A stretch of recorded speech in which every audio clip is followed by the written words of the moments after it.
नमस्कार, टेक्निया न्यूज में आपका स्वागत है। मैं हूं खुशीदास। वक्त हो चला आज की 10 बड़ी खबरों की। देश के सांसदों का वेतन बढ़ गया है। सरकार ने सांसदों के वेतन में 24% की बढ़ोतरी की है। ये बढ़ोतरी 1 अप्रैल से लागू हो जाएगी। संसदीय मंत्रालय ने इसकी अधिसूचना जारी कर दी। सांसदों का दैनिक भत्ता भी बढ़कर अब 2500 रुपये हो गया है। इससे पहले सन 2018 में सांसदों के वेतन में बढ़ोतरी की गई। देश के कुछ हिस्सों में सरकारी बैंकों की तरफ से कम सिविल स्कोर वाले किसानों को कर्ज देने से इनकार करने का मुद्दा संसद में उठा। इस बारे में वित्त मंत्री निर्मला सीतारमण से लिखित सवाल पूछा गया। महाराष्ट्र में कुछ बैंकों ने किसानों को कम सिविल स्कोर के कारण लोन देने से मना कर दिया था। इस पर महाराष्ट्र सरकार ने किसानों को फटकार भी लगाई।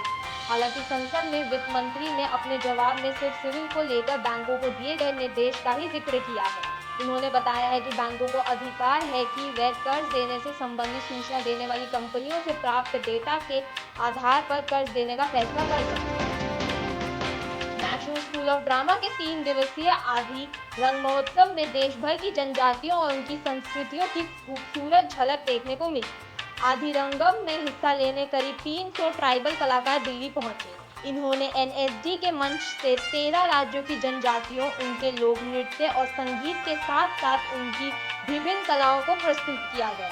एनएसडी के आदि रंग महोत्सव का उद्देश्य देश के जनजातियों राज्यों के कलाकारों को मेन स्ट्रीम कला और सांस्कृतिक मंडलियों के सामने लाना है।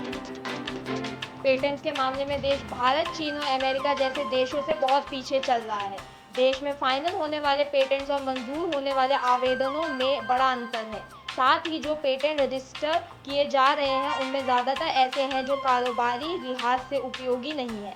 कॉमर्स एंड इंडस्ट्री मिनिस्ट्री से जुड़ी संसद की एक स्थायी समिति ने अपनी रिपोर्ट में ये जानकारी दी है। रिपोर्ट में कहा गया है कि ये ज़रूरी है कि ज़्यादा पेटेंट रजिस्टर हो और उन्हें मार्केटेबल प्रोडक्ट में भी बदला जाए। राष्ट्रीय परीक्षा एजेंसी यानी एनटीए ने राष्ट्रीय सामान्य प्रवेश परीक्षा एनटीईटी के लिए ऑनलाइन आवेदन की आखिरी तारीख बढ़ा दी है। अब अभ्यर्थी 31 मार्च की सुबह 9 बजे तक आवेदन कर सकते हैं।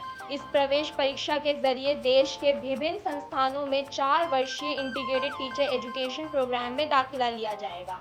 आईटीईपी कोर्स के तहत 12वीं पास छात्र 4 साल के बीएड, बीएससी बीएड और बीकॉम बीएड कोर्स करेंगे। नई शिक्षा नीति के तहत सन 2030 के 4 साल का बीएड कोर्स करने वाले छात्र ही शिक्षक बन पाएंगे। नई राष्ट्रीय शिक्षा नीति के तहत 4वीं से लेकर 8वीं कक्षाओं की एनसीईआरटी की नई पुस्तकें तैयार हो चुकी हैं। जल्द ही ये बाजार में आ जाएंगी। यानी 1 अप्रैल से शुरू हो रहे नए सत्र में इन कक्षाओं के बच्चे नई किताबों से पढ़ाई करेंगे। इनमें 6ठी कक्षा की पुस्तकें पिछले साल ही उपलब्ध हो गई थी। एनसीईआरटी ने 5वीं और 8वीं कक्षाओं के लिए एक ब्रिज कोर्स भी तैयार किया है। इनकी पुस्तकें भी 31 मार्च तक बाजार में आ जाएंगी। एनसीईआरटी इन पुस्तकों को अमेज़न और फ्लिपकार्ट पर भी उपलब्ध कराने की तैयारी कर रहा है। देश में हर साल सांप के डसने से 54,000 लोगों की मौत हो जाती है। ये खुलासा एम्स दिल्ली और एम्स ऋषिकेश के चिकित्सकों के एक अध्ययन में हुआ है। इस स्टडी में ये भी बात सामने आई है कि सांप डसने के ज़्यादातर मामले शाम में घटते हैं। सांप के डसने से होने वाली मौतों में करीब 47% घटनाएं शाम 4 बजे से 7 बजे के बीच घटती हैं। पीड़ितों में पुरुषों की संख्या अधिक है। अध्ययन में ये सामने आया है कि सांप के डसने के बाद लोग प्राथमिक उपचार के लिए घाव को काटने, नमक छिड़कने, घाव के स्थान पर टाइट रस्सी बांधने जैसे तरीके अपनाते हैं, जिससे नुकसान ज़्यादा होता है। सांप के डसने के तुरंत बाद नजदीकी अस्पताल जाना चाहिए। अस्पताल पहुंचने में देरी जानलेवा साबित हो सकती है।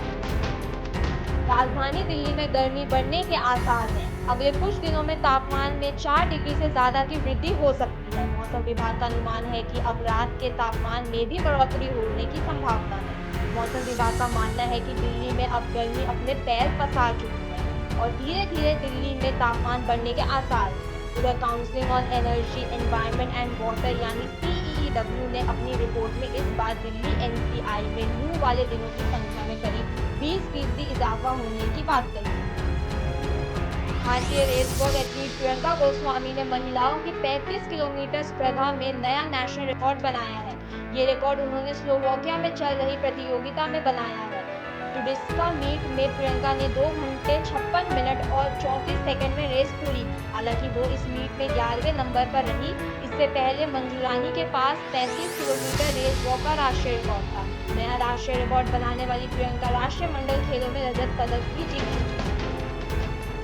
आमिर खान का मानना है कि अब तीनों खान यानी शाहरुख, सलमान और आमिर एक साथ किसी फिल्म में नजर आ रहे हैं। उन्होंने कहा कि एक समय था जब तीनों अभिनेताओं के बीच जबरदस्त प्रतियोगिता हुआ करती थी, लेकिन अब स्थितियां दूसरी हैं और कई समारोह में तीनों एक साथ मंच पर भी आए हैं। आमिर ने कहा कि वो तीनों अब फिल्मों में साथ दिख सकते हैं। आमिर खान और शाहरुख खान ने आज तक किसी फिल्म में एक साथ काम नहीं किया। आज के लिए बस इतना ही। देखते रहिए टेक नया न्यूज। चैनल को लाइक, शेयर और सब्सक्राइब करें।